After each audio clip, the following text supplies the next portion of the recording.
Hello all, welcome to MS garden and blogs. ఈ మొక్కలు చూస్తుంటే నాకు నా పాత యూట్యూబ్ ప్రయాణం గుర్తొస్తుంది. ఒకప్పుడు నా అక్షయ గార్డెన్ ఛానల్కి 1.3 వేల మందికి సబ్స్క్రైబర్స్ ఉన్నారు. 4,000 గంటలు వాచ్ టైం కూడా పూర్తయింది.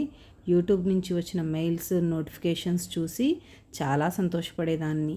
నా కష్టం ఫలిస్తుంది అనిపించేది. కానీ కొన్ని కారణాల వల్ల ఆ ఛానల్ ఇప్పుడు నా దగ్గర లేదు. మొదట్లో చాలా బాధపడ్డాను. ఇంత కష్టపడి పెంచిన ఛానల్ పోవటం అంటే మనం పెంచుకున్న ఒక మొక్క ఎండిపోవటం లాంటిదే అనిపించింది నాకు.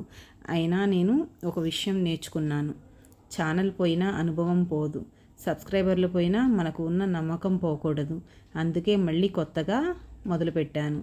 ఈరోజు ఈ టెర్రస్ గార్డెన్ వీడియో కూడా ఆ కొత్త ప్రయాణంలో ఒక భాగం.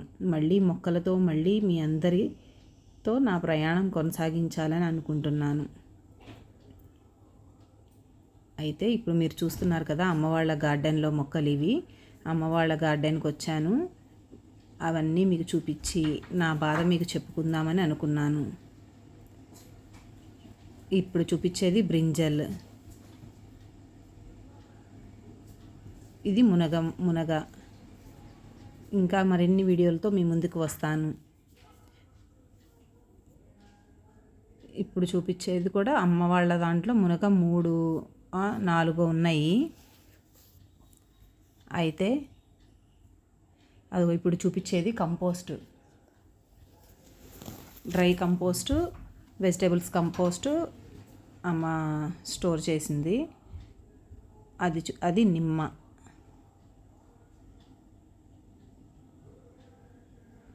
ఇది వచ్చి తెల్ల జల్జేరు, నల్ల జల్జేరు, ఎర్ర జల్జేరు అంటారు కదా, అది. ఇది వంకాయ. ఇది వచ్చేసి శంఖం పూలు ఉంటాయి కదండి, అది. శంఖం పూలు టీ తాగితే హెల్త్కి మంచిది అంటారు కదా. ఇది వచ్చేసి మళ్ళీ మునగ. ఇప్పుడు మీకు చూపించేది మల్బరీ. ఇదివరకు నా గార్డెన్లో కూడా చాలా మొక్కలు అయితే ఉండేవి. నేను ఎంత కష్టపడి ఎండలో అయినా సరే ఆ మొక్కలకి నేను పోషకాలు ఇచ్చుకుంటా, చాలా జాగ్రత్తగా చూసుకునేదాన్ని. నేను స్కూల్లో జాయిన్ అయ్యాక అవి బాగా ఎండలకి ఇదైపోయి పాడైపోయినాయి. ఇప్పుడు మీకు చూపిస్తున్నది మల్బరీ. ఆ మల్బరీకి ఫ్రూట్స్ కూడా వచ్చినాయి చూడండి. బ్లాక్ కలర్లో ఉన్నాయి, రెడ్ కలర్లో ఉన్నవి, గ్రీన్ కలర్లో ఉన్నాయి కూడా ఉన్నాయి. అవి నేను తిన్నాను, ఎంతో స్వీట్గా ఉందో. ఇప్పుడు ఆ వీడియో తీసుకుంటూనే నేను టేస్ట్ చేశాను. చాలా అంటే చాలా స్వీట్గా ఉన్నాయి. ఆల్రెడీ మార్నింగ్ అమ్మ కోసిందంట. చాలా బాగున్నాయి. ఇంకా పెద్ద సైజు కూడా అవుతాయి. వాటిల్లోకి ఎరువుగా అమ్మ పశువుల ఎరువు, లేదంటే ఇంట్లో తయారు చేసుకునే కంపోస్ట్, వెజిటేబుల్ పీల్స్, బియ్యం నీళ్ళు అవే వేసేది. చూడండి ఎన్ని కాయలు ఉన్నాయో. అదిగో గ్రీన్ కలర్లో కనపడుతున్నాయి, ఇంకా రెడ్ కలర్లో కనపడుతున్నాయి. ఇంకా అవి తయారవ్వాల్సినవి. బ్లాక్ కలర్లో ఉన్నాయని నేను కోసుకొని వీడియో తీసుకుంటా తినేసాను. చాలా అంటే చాలా టేస్ట్ ఉన్నాయి.